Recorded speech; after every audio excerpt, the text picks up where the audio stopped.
कड़कड़ाती सर्दी पड़ रही थी। अभी शाम के लगभग 6 बजे थे। विपुल अपने दोस्तों के साथ सिनेमा हॉल से बाहर निकला।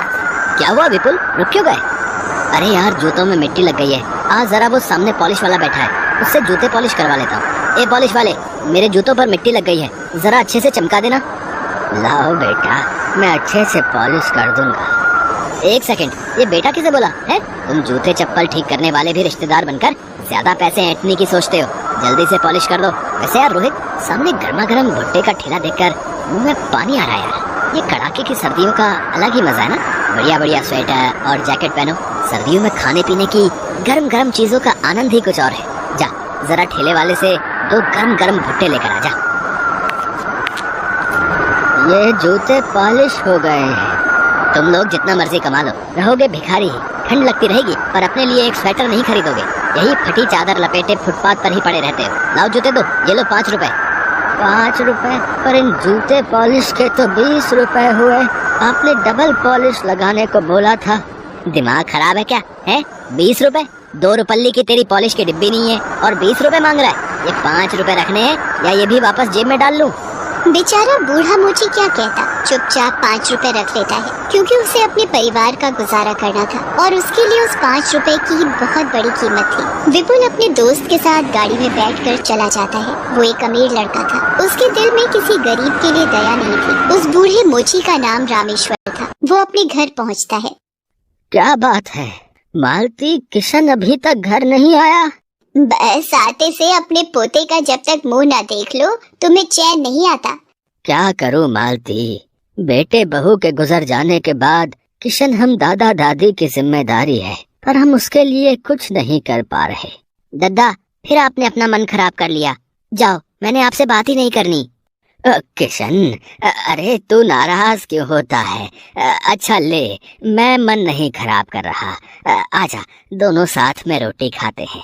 दद्दा, अब तो मैं 12वीं पास कर चुका हूँ। अब तो मैं भी कुछ वक्त में नौकरी करना शुरू कर दूंगा, फिर हमें कोई चिंता नहीं रहेगी। बस तू पढ़ लिख जाए और तू जीवन में कुछ बन जाए, हमारी तो यही इच्छा है बेटे। दद्दा, मैंने वो ओबीसी का फॉर्म जमा किया था ना, उसके आधार पर मुझे एक कॉलेज में दाखिला मिल गया है। ये तो बहुत अच्छी बात है बेटा, मैं तेरे लिए बहुत खुश हूँ। अगले दिन किशन कॉलेज पहुंचता है। उसका ओबीसी के तहत अच्छे कॉलेज में नाम आ जाता है। विपुल भी उसी कॉलेज में पढ़ता था। यार विपुल, आज ठंड कुछ ज्यादा नहीं हो गई है?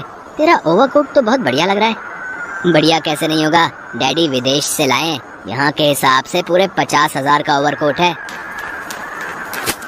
ओए, अंधा है क्या है? दिखाई नहीं देता? सारी कॉफी मेरे कोट पर गिरा दी, तू नहीं बचेगा। जी मेरी गलती नहीं है, वो कुछ बच्चे अचानक से बास्केटबॉल लेकर भाग रहे थे, वो टकराए तो आप पर गिर गई। देहाती गवार लड़के, तुझे पहले तो इस कॉलेज में नहीं देखा? अरे विपुल, ये कुछ गरीब बच्चों को जो हमारे स्कूल में हर साल दाखिला मिल जाता ना, ये उन्हीं में से एक है। अच्छा, गरीब वर्ग के लोग जिन पर कॉलेज दया करके एडमिशन दे देता है। शायद इसने कभी ओवरकोट तो क्या, एक ढंग का स्वेटर भी नहीं पहना होगा। स्वेटर में एयर कंडीशनर भी लगा रखा है। इसके स्वेटर में ये छेद देख, ये इसीलिए बने। स्वेटर में छेद वाला डिजाइन तो पहली बार देखा है। चल यार रोहित, कैंटीन से टमाटर सूप पीने चलते हैं। गरम गरम टमाटर सूप का अलग ही मजा है ठंड के दिनों में। चल। किशन क्लास में आ जाता है। वो विपुल की बातों पर ध्यान नहीं देता। किशन कॉलेज से घर की ओर जा रहा था, तभी उसने देखा विपुल किसी लड़के की पिटाई कर रहा है। तेरी हिम्मत कैसे हुई अपना अमरूद का ठेला मेरी गाड़ी के आगे से निकालने की? तुझे पता है मैं कौन हूँ? मेरे डैडी एक जाने माने बिजनेसमैन है। अगर मैं चाहूँ तो तेरी रोजी रोटी अभी बंद करवा सकता हूँ, फिर भूखा मरना। भैया, वो सड़क पर जाम है, इसलिए ऑटो वाला तेजी से निकल रहा था आगे। मैं तो बस उसे जगह दे रहा था। मैंने जानबूझकर आपकी गाड़ी के आगे ठेला नहीं किया। एक तो गलती करता है, ऊपर से जुबान लड़ाता है? गरीब कहीं का। बात तो तुझसे हो नहीं रही।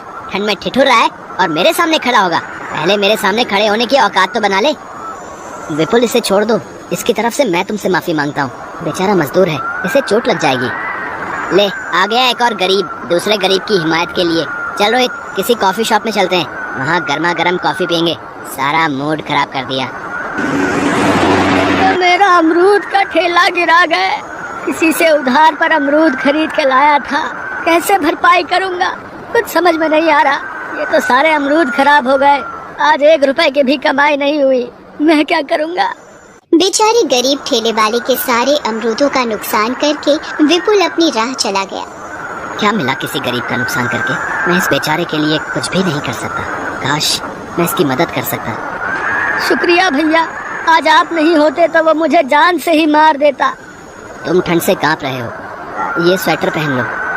किशन अपना स्वेटर ठेले वाले को पहना देता है। किशन गरीबी का दुख जानता था, इसीलिए उसे इस बात का एहसास था। वो उस ठेले वाले की मदद करना तो चाहता था, पर उसके पास खुद ही पैसे नहीं थे। विपुल को जरा सा भी दुख नहीं था कि भरी सर्दी के दिनों में एक गरीब बेचारा पुरानी फटी कमीज पहनकर अपने घर से कमाने के लिए निकला है। परिवार को पालने के लिए उसके पास अमरूद के ठेले का ही सहारा था, जिससे वो कमाई करके 2 वक्त की रोटी जुटा पाता। पर उसने उसका सारा नुकसान किया था। किशन घर पहुंचता है, तभी रामेश्वर भी आ जाता है। किशन, तुम्हारा स्वेटर कहाँ गया? सुबह तो तुम पहन कर गए थे। दद्दा, वो किसी ठेले वाले को बहुत ठंड लग रही थी, वो ठंड से कांप रहा था तो मैंने उसे दे दिया। किशन बेटा, तेरे पास तो एक ही स्वेटर था बेटे। कोई बात नहीं, ये ले, तू ये स्वेटर पहन ले। आज जब काम पर गया था तो वहाँ पर कोई बड़े सेठ स्वेटर और कंबल बांट रहे थे, तो उन्होंने मुझे ये एक स्वेटर और कंबल दिया। भला हो उन सेठ का। अब ये स्वेटर तुम्हारे काम आ जाएगा किशन।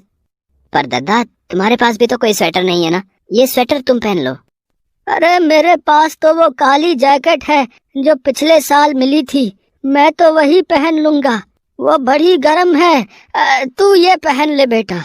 रामेश्वर को स्वेटर और कंबल मिलना इत्तेफाक नहीं था। बहुत लोग होते हैं जो मदद के लिए सदैव आगे रहते हैं, और ये अच्छी कोशिश है कि किसी को ठंड में कंबल और स्वेटर बांटना बहुत ही पुण्य की बात है। किशन ने गरीब ठेले वाले को स्वेटर दिया और बदले में भगवान ने सेठ के रूप में पहुंचकर रामेश्वर को एक नया स्वेटर दे दिया। अगले दिन जब किशन कॉलेज पहुंचता है, डॉक्टर ने बताया है विपुल को ठंड लग गई है और जिसकी वजह से उसकी तबीयत ज्यादा बिगड़ गई है, और अगले 10 दिन बाद फाइनल एग्जाम शुरू हो रहे हैं। कितनी भयंकर ठंड पड़ रही है, क्या जरूरत थी इसे रात भर पार्टी में रहने की। ठंडी हवाओं से बीमार पड़ गया ना, और ये तो यहाँ दिल्ली में अकेला ही रहता है, इसके मम्मी पापा तो राजस्थान रहते हैं। अरे विपुल को ठंड लग गई है और वो अकेला रहता है, मुझे उसकी मदद के लिए जाना चाहिए। रोहित, क्या तुम मुझे विपुल के घर ले जा सकते हो? किशन रोहित के साथ विपुल के घर जाता है। विपुल की हालत बहुत खराब थी, वो उठ भी नहीं पा रहा था। उसे बुरी वाली ठंड लगी हुई थी, खांसी, जुकाम, बुखार, सिर में दर्द और आंखें लाल हो रही थी। रोहित, किशन, तुम दोनों किशन ने कहा कि वो तुमसे मिलना चाहता है, इसलिए मैं इसे लेकर आया हूँ। विपुल, तुम आराम करो, मैं तुम्हारे लिए तुलसी अदरक वाली चाय बना लाता हूँ, और हर 1 घंटे में तुम्हें भाप भी लेनी होगी ताकि ठंड तुम्हारे शरीर से बाहर आ सके। ये अदरक और तुलसी वाली चाय पीकर तो शरीर को बहुत आराम मिला है किशन। तुम मेरे लिए इतना कर रहे हो और मैंने तुम्हारा बहुत अपमान किया है तुम्हारा, फिर भी तुम मेरे लिए आए हो। बस ज्यादा मत बोलो और सोने की कोशिश करो, तब तक मैं तुम्हारे लिए गरम गरम खिचड़ी तैयार करता हूँ। किशन का इतना प्रेम भरा बर्ताव देखकर विपुल सच में बहुत शर्मिंदा था। जिस किशन का वो अपमान कर रहा था, आज वही किशन उसकी पूरे दिल से सेवा कर रहा था। अगले दिन तक विपुल की तबीयत में बहुत सुधार आ जाता है। उसके मम्मी डैडी भी उससे मिलने आते हैं। मम्मी, ये किशन है। आज इसी की वजह से मेरी तबीयत में बहुत सुधार आया है, वरना मुझे तो कुछ पता ही नहीं था कि ठंड लगने पर क्या करना चाहिए। मैं तो वही स्वेटर और जैकेट पहनकर ठंड को रोकने की कोशिश कर रहा था, पर इसने मुझे तुलसी अदरक की चाय और गरम गरम खाना खिलाकर मेरी तबीयत में सुधार ला दिया। ये बहुत अच्छा है मम्मी।